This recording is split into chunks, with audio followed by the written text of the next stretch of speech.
तारीख 2 जून सन 2022 दिन गुरुवार।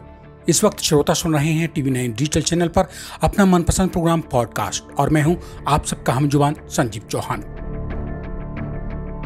हिंदुस्तान का जिगरी दोस्त रूस जब 3 महीने से यूक्रेन से जूझ रहा है, अमेरिका, ब्रिटेन और नाटो संगठन के देश से गिद्ध जब बिना पलक झपकाए बाज किसी नजरों से रूस के ऊपर झपट्टा मारने के मौके की तलाश में उसको ताड़ने में डटे हैं।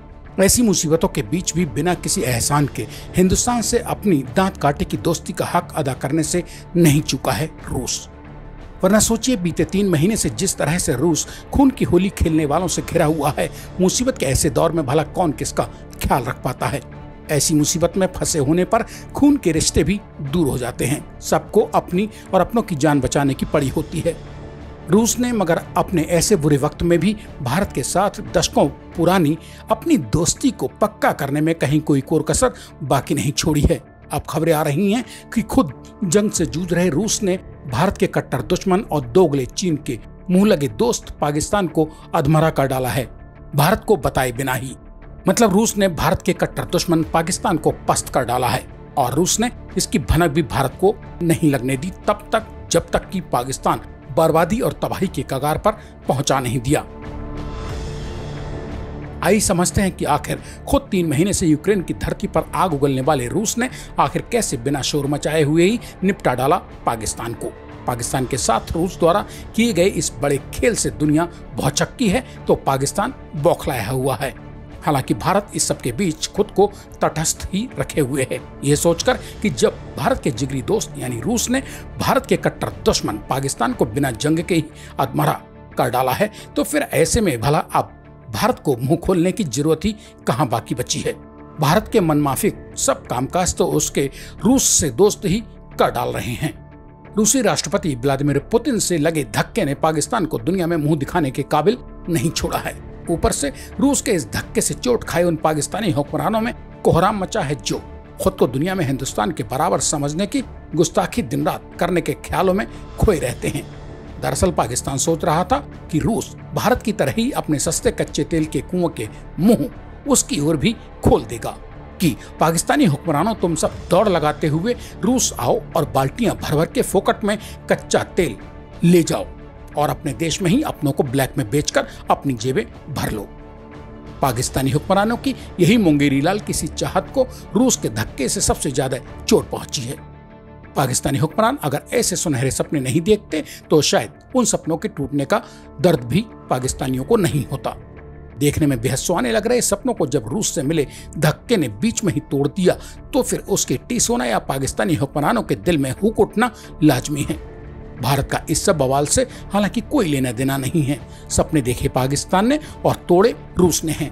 दरअसल दुनिया भर में बढ़ती तेल की कीमतों के बीच पाकिस्तान लार टपकाए रूस की ओर देख रहा था कि जब अमेरिका को नजरअंदाज करके भी भारत रूस से सस्ते दामों पर कच्चा तेल ले सकता है, तो ऐसे में पाकिस्तान के प्रधानमंत्री तो दौड़े दौड़े रूस भी आधी रात को पहुंच गए थे, यूक्रेन से रूस की जंग शुरू होने से ऐन वक्त पहले। तो फिर ऐसे में रूस सस्ती कीमत वाले अपने कच्चे तेल के भंडार के मुंह भला पाकिस्तान की ओर फोकट में क्यों नहीं खोल देगा।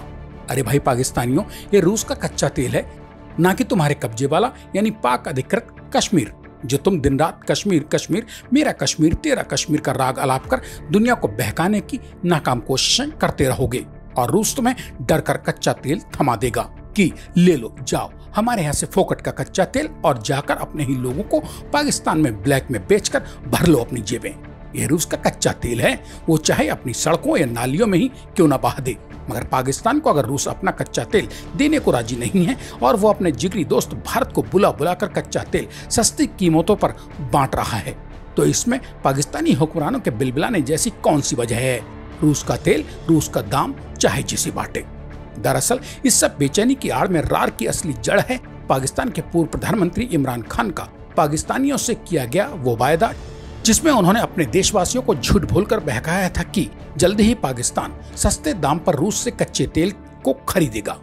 अब जब रूस ने भारत की ओर अपने कच्चे तेल भंडारों के मुंह खोलकर पाकिस्तान को कच्चा तेल न बेचने की जब से झिड़की दी है, तब से पाकिस्तानी हुक्मरान चारों कोनों में बिलबिलाए हुए घूम रहे हैं।